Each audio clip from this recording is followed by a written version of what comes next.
Was the Requiem for Mike Brown the greatest welcome to 2014 moment yet?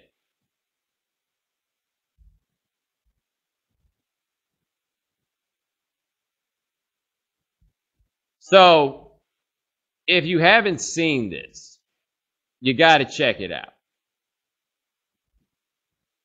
It's at the Symphony in St. Louis, and some woman, a middle-aged white woman, she set this up. That you had alone. They're in the symphony. The symphony's playing, and out of nowhere, like people all around the theater start standing up and singing this what is a Requiem for Mike Brown, and people at the balcony rolled down banners that said a Requiem for Mike Brown. You know, a picture of his face with the year he died. Years born, year he died, all of that stuff. And they just kind of shut it down, and it was helped by the fact that the people who were doing the singing could really sing, right? So it's like this chilling thing because they really could sing, and then they're in this, in this concert hall, so the acoustics are good, and they're singing, and you see it, and it's people standing up, and it's like, and then you start seeing around the room. It's primarily a white room. For God's sake, it's the Symphony in St. Louis. If you've been paying any attention to the levels of segregation, needless to say, it's a bunch of white people up in there. And you see people, like, as it happens, kind of start getting on board. Like, it was as peaceful a notion of protest as you could have, and it wound up being so wonderfully subversive because it seems like it's somebody from that crowd. And the people who are on stage with the instruments at different points, they start clapping and rolling with it. Now, you had some people that booed at first when it got started because, once again, it is St. Louis. So you had some people in there that started booing, and you heard the one guy say that Mike Brown was a thug, like he never met the motherfucker, right? They're doing all that. But you saw it, and by the time it was over, it was like people were clapping and people were applauding. Like, it was such a wild thing to see. Like, one thing that all this technology has given us access to are the visuals of some really interesting moments. Because ultimately, what's happened with Mike Brown, I mean, this is a small town police murder. It just so happens to be one that we're paying all this attention to. But this isn't like the rarest thing in the world. But we're getting to see this, man, right? Like, you saw that, I think it was about a year or two ago in Texas when they were trying to filibuster whatever it was to stop a vote on something there. And it was just crazy to watch these things that kind of sort of happen all the time, but to visualize them and combine them with the narratives that you have in your head or the narratives that exist or whatever it is, and you put them together and you just have these really exhilarating sorts of moments. And the thing at the Symphony Hall in St. Louis was like that level of exhilarating. Like, it really was when you watch it, to see it go down and to think about it, because all the protesting and stuff you've seen in Ferguson has just been by and large black people, right? Like, this was different. And this, look, regardless of whether or not you believe that Darren Wilson should have killed that boy or not, what is indisputable is that the people who lean the hardest toward Darren Wilson had the right to kill that boy are people who seem to basically ride for the idea that there's no reason to give a damn about a dead black person. A very good friend of mine told me a story about how when he was a kid, and it was the Atlanta child murders. He was a little kid, like 6, 7 years old maybe.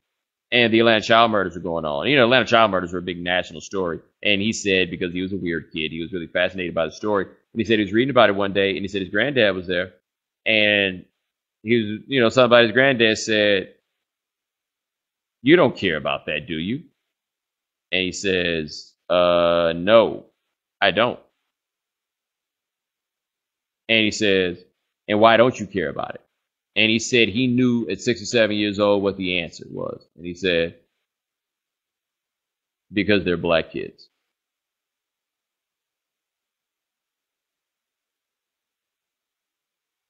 I mean, dude, that's real talk, man. I mean, that's just kind of what it is. And you see this. I mean, it's a clear outpouring of people who just are asserting their right to not care about dead black people. Like, that's it.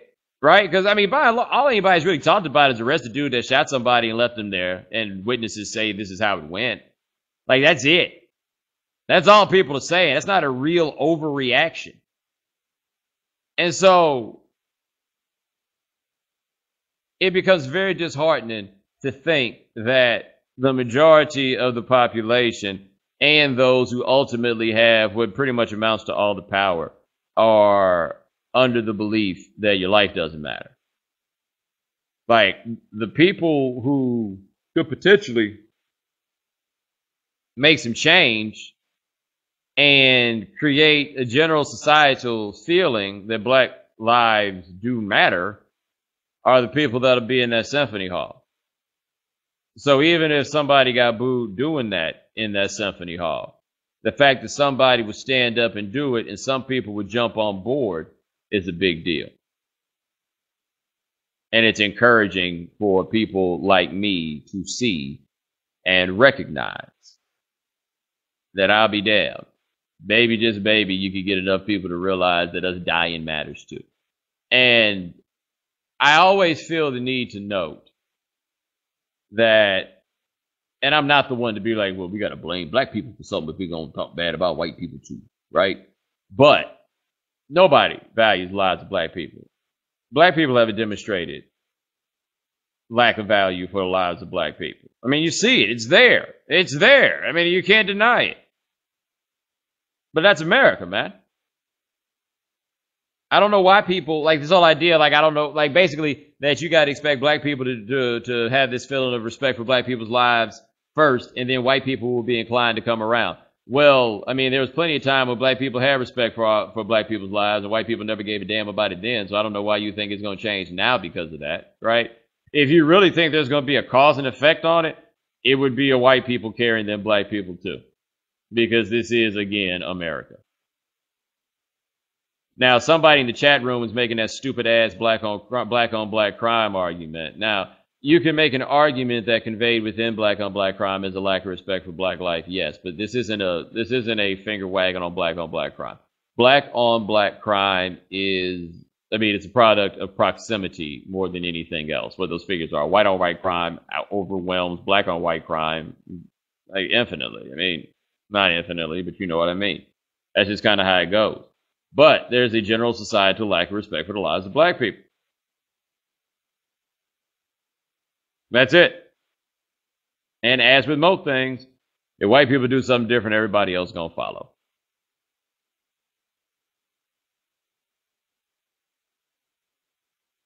And if there's somebody in here that doesn't believe that it's some white person who objects to that notion, then tell me why it is that every group that comes into the country is basically asked to be more and more like white people. You're going to be the leader all the goddamn time. And you really can't have it two ways, right? I believe Rudyard Kipling wrote something about that. No, I'm not asking you to live by any code or doctrine of Rudyard Kipling, just to be clear. Anyway, that moment was nuts, though. Like, if you haven't seen the video, watch the video. Really, watch it. I mean, what's happening in Ferguson or in St. Louis, I don't think it's talked about, man. This hasn't stopped. Like, people are still going. You can never say that you have not seen a group of people who have simply had enough, because they have simply had enough. And I can't think of anything that I've seen in this country where you had this kind of pushback for this long, where people have simply had enough. The cameras are gone and the people are still out there. They are still there. They are still going. And my God, I have no idea what's coming next. Because no one's ever let anybody just push back for the hell of pushing back. Like, how does this ultimately go? I have no idea. I have no idea. But I don't see how anybody with any sensibilities in line with the ideals of this particular country cannot look at that and not feel empowered, man. They're not out there. I mean, you talked all that looting stuff. That was a long time ago now. You can't speak on that at this moment. That's just people out there making it known that they're watching the people that's supposed to watch over them. Like, there's no matter what your political inclinations are or your background to anything else, how in the world is that something that you cannot respect? Like, really, how is that not something that you have to respect? And they still there, man. And they still there. And they still going. Even though I think we know how that one's going to end. They're still there, man. How can you? I just don't see how you can't respect it. Even if you're opposed to the cause. And to be honest, the cause is benign. Even if you're opposed to the cause, if you think, no, actually, I think Darren Wilson was justified. even then you'd have to appreciate that this is the sort of thing somebody might take to the streets about.